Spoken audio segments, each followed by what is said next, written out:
29-year-old Tanae Perry's riding the baby train, but she's looking forward to the end of the line. I am 35, going on 36 weeks, and I am expecting my second daughter and anticipating her arrival right now. Very, very anxious and excited. So Tanae is one of my patients. She's a very lovely lady. She has a very adorable little daughter, and she was pregnant about a year ago, spontaneously with twins, and she lost the twins at around 22 weeks. She had some cramping and some bleeding, and basically had an abruption and chorioamnionitis and lost the twins. So it was very, very devastating for her. I lost the girl on April 1st. She actually died before I gave birth. And then later on that day is when I started to actually have the true labor and gave birth to her. She was a stillborn. And then he survived, I think, for about an hour, and he died later on. There's nothing that can be done about placenta abruption. It's just something that happens, unfortunately. This was actually her footprints. They took their footprints for me. I was so thankful for that because this is really the only thing I have. The whole experience with the twins was one of the hardest things I've ever had to endure. For a while, she wasn't sure if she was going to have another baby because she was really traumatized, but her and her husband did conceive again, and interestingly enough, the pregnancy started out again as twins.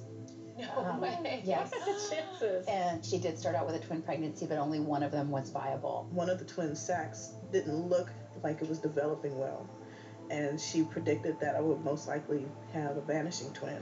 She had two sacs with one baby that looked a lot better and stronger, and what happened was as the pregnancy progressed in the first trimester, the first one twin made it and the other didn't. She's 130 to 140, which is perfect. I'm ready. I'm so Not ready. yet, not yet. You need at least 2 weeks. I understand. I don't want any complications, definitely. If the baby were to come out today, it would be fine, but the baby may stay in the NICU. Oh, good job. At home with daughter Kaylee, Tanae and husband David have definitely learned to count their blessings. Last year's pregnancy, it was kind of rough on the whole family, rough on our marriage. Once we got past it, it's been a little bit easier.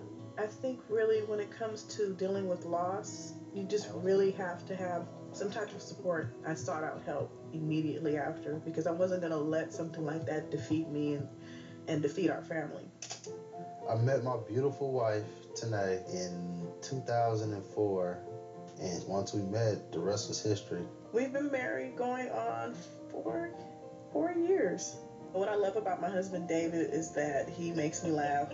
We've had issues in our marriage like any other couple, but I think that we are just so committed to staying together and being with each other. We have a strong sense of what a marriage should be. Yay! Here I am, 36 weeks, and everything is just better than expected. I was really grouchy with Kaylee. I was really grouchy with the twins. And this time around is a complete turnaround. And maybe it's because once you experience something like that, you're just thankful for what you have. Thank you. Back at the office, 42-year-old Rebecca Blooms made it to week 32, but her fluctuating blood pressure's a constant worry. We're monitoring